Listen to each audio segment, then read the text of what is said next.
What's good, people? How's it going? Welcome back to the channel. If you guys are new here, please do subscribe down below, smash a like, hit the bell. Those things help out a lot. YouTube does notify people when we upload, so just make sure you hit that bell. Anyway guys, today we got a dope episode for you because it's all about 5 things that beginner growers need to know. And if you're a beginner grower, this episode for you. Heck, who knows, maybe if you're even an intermediate or a professional grower, I know they got some master growers out there, then maybe this video is for you because you may have forgotten some of those basics. But growing plants is not as simple as merely planting and watering. I know a lot of people think so, right? You plant seed, you water it, you grow, that's it. But it's actually not that simple. A lot of factors come into those healthy plants and nice flowers. And everyone wants healthy plants and nice flowers, right? So in today's episode, we're going to break all that down for you guys. Before we do, I just want to shout out everyone that's supporting on Patreon, man. If you want to join up and be part of the ICANN fam, VIPs get the best perks. We got a lot of stuff going on. We got free exclusive content for all VIP patrons as well, man. So definitely join up if you want part of the family and join up with the movement. But without further ado, let's get into today's episode.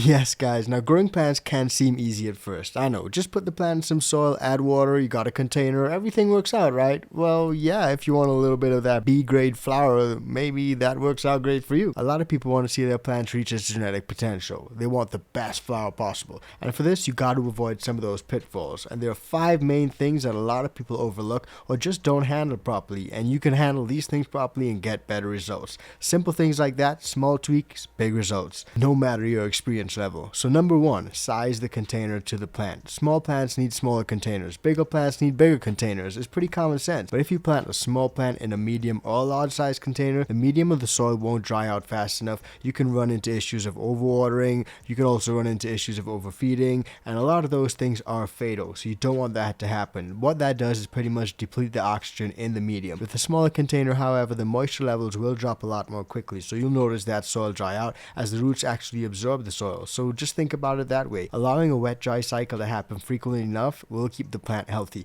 You don't want it to dry out too much, but you don't want it to be oversaturated or bone dry. You want the container to dry out every 1 to 3 days. If it takes more than 3 days to dry out, then your plant won't be at its best. That's just too much moisture sitting on that plant's roots. If it takes less than 1 day, maybe your plant will start to wilt and will experience underwatering symptoms. So maybe you can plant into a slightly larger pot. That way it will not dry out as fast. A good rule of thumb is to plant clones or beans into 3-inch pots and then transplant up to 1-gallon pots, and then you can transplant again up to 3 to 5-gallon pots and even up to bigger 10 and 20-gallon pots. If you're growing outdoors, you can transplant into raised beds and stuff like that, but the point is every time you transplant up, that root ball gets a chance to grow and improve in size and improve in overall mass. And you can use Dino-Myco and other sorts of mycorrhizal inoculants, directly put it onto that root mass and watch those roots explode. You know what they say, right? Healthy roots, healthy fruits, fam! So it's all about those roots. Now number 2, use some well-aerated media. You want to make sure that whatever your medium is, whether it's soil, peat moss, cocoa peat,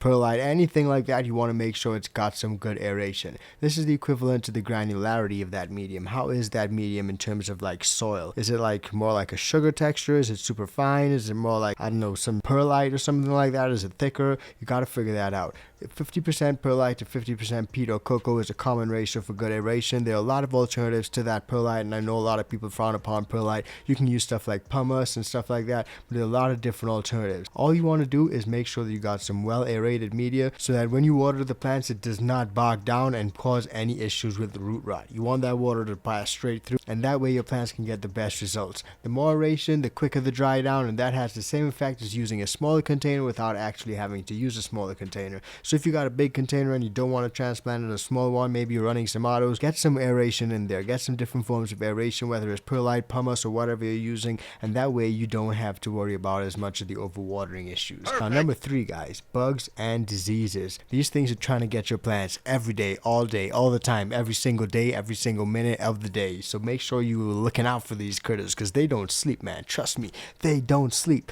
Now this is such an unfortunate reality for a lot of growers. I'm not talking just medicinal plants growers, I'm talking all growers across all crops, across all agricultural circles, man. Most clones will actually come with bugs or diseases, and sometimes it can take a month or more to even realize it, even if you're in there looking at it every day. So IPM routines are key. You gotta have integrated pest management routines. You gotta be spraying down proactively, not reactive. If you're reactive, you lost the battle already, man. Trust me on that one. Often outdoor plants will attract a lot of mites, whiteflies, caterpillars, gnats, aphids, leaf miners, all these things. When I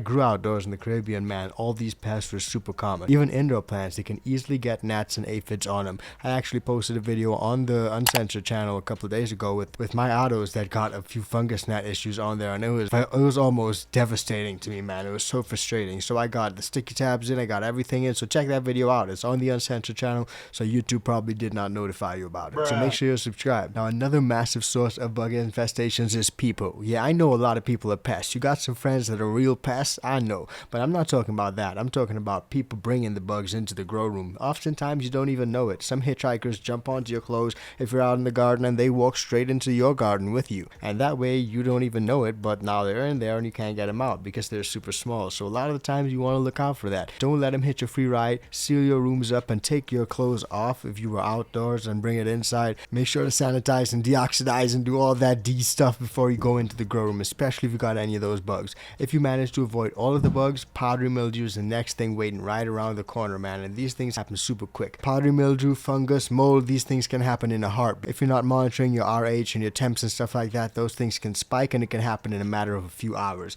That actually happened to one of the homies on the Discord, so join up with the Discord and the Patreon fam, because we're always out here helping out all the Patreon fam. Perfect. Now, to avoid PM or powdery mildew, you can run a sulfur burner for 2 hours per night during clone and veg stages of growth. Do this when no humans or pets are in the room, though. Don't run sulfur past the second week of flower, though, because that will make your flowers smell and taste, well, like sulfur. The positive news is, though, that good air circulation and a clean grow room and that little sulfur burner can go a long way to keeping PM out of that grow room. Perfect. Now, number 4, guys, too little light is better than too much light. And I know it may sound controversial, it may sound unorthodox, it may sound strange, but newbie growers often have the idea that plants like light, which is true, they do. So it's a good idea to give them a lot of it, but not too much, man, because you can actually burn them. You can zork those stuff. Quite opposite is the case. Literally, you don't want to give them too much. Plants have a certain tolerance for light intensity depending on their age, health, and the amount of light that they're already accustomed to. A general rule of thumb is to start with low light and work your way up. Increase the light intensity either by turning up the light's brightness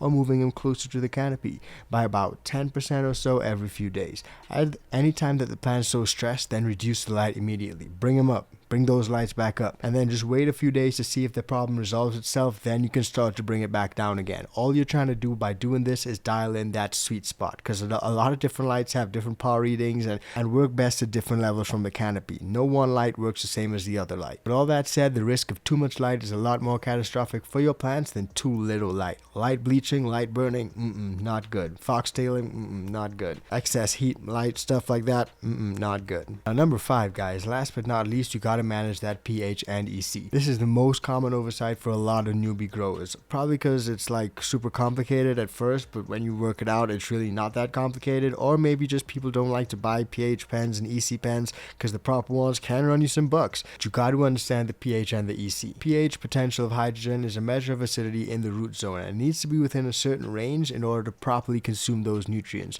The range is roughly about 5.5 to about 6.5, but some cultivars can be more tolerant of wider ranges. pH meters comes with sensor probes and have like little glass bulbs on the end, and those are really sensitive. You got to keep them moist. They go out of calibration really easily, super frequently, so you got to recalibrate it, and you can recalibrate it with a little solution, and you got to do that every few weeks. If they accidentally dry out, they may never be accurate again. It's just how the game goes. But at the very least, you want to soak them in calibration solution for about an hour and at least try to recalibrate it. Now, I know it's a pain to deal with pH meters. Sometimes it's frustrating for me as well. A lot of growers, if you're in organics, some growers don't even worry with it. The difference between doing it and not doing it is night and day in terms of plant response. You just want to know what your plant is getting and what nutrients it can uptake, and make sure you're in that right range. Especially if you're in synthetics, man, you really can be a good grower without pH management, because your water, your nutrients, and your medium all affect pH, and you can't trust them to maintain their own balance. Some growers try to do it in organic super soil mixes, but it's always good just to have tabs on it, man. Now, EC is also also super important, guys. It can be measured by a similar meter, and they use units of EC, or electrical conductivity. EC is a crude measurement of the total amount of nutrients in your water. So if you want to find out how many nutrients and how much nutrients is in that water, then EC meter is the way to go. Some growers also refer to nutrient levels as ppm, but this is a little bit less reliable just because some EC meters convert to ppm by multiplying by 500 while others multiply by 700. So it's becoming a bit more common these days for everyone just to use EC, so there won't be any confusion. Medicinal plants like EC in the root zone between 1.8 and 2.5. It should be kept closer to 1.5 when the plants are smaller, and it can go up to about 2.5 when they're larger and more mature. A lot of successful growers monitor their pH and their EC with each watering. So you can see why these two work hand in hand. EC and pH, literally, man. Now I'm sure a lot of you thinking EC, pH, it sounds like a lot of hassle, man. Do I really need to do it? Well, you don't absolutely need to, but it will really help your knowledge and your understanding of how the plant works, how the plant functions, and how you can increase your quality, your output, and your final product. So in that way, I will say give it a try, man. It's definitely worth it. Now these are 5 common mistakes that a lot of people overlook. These are what I found because I've overlooked them myself in the past. So let me know what you guys think. What's your biggest mistake in the garden? I'm always interested to find out what you guys got to say, and I'm sure you guys got more than one. So drop them down below and let me know what they are. And don't forget to join up with the ICANN fam, man. We got a lot of great stuff going on Patreon, and be part of the fam, be part of the movement. And big ups to Mars Hydro because they got some banging grow lights, grow tents, grow equipment, and you guys can save double discounts using the discount code ICANNTHC. So check this out. This video is brought to you by Mars Hydro, where they have a variety of grow lights and grow tents for growers of all experience levels. Whether you're a small home grower or setting up a slightly bigger commercial operation, they have the tents and lights for you. They have tents for every space and need, including the new 2-in-1 tents. And they also have a wide variety of lights to choose from, including full spectrum LED and the new detachable FCE series. Links to all of the products that we use on this channel, including the Mars Hydro grow lights, are in the description below. Be sure to use the links below to support the ICANNTHC channel. You can also save a few bucks on the Mars Hydro website by using the code ICANNTHC at checkout for store-wide savings. Don't forget to use the code and save yourself a few bucks. Now, back to the video. Hell yeah, so smash the like button, hit the bell, and don't forget we'll see you on the next one. Stay high and stay fly. Peace.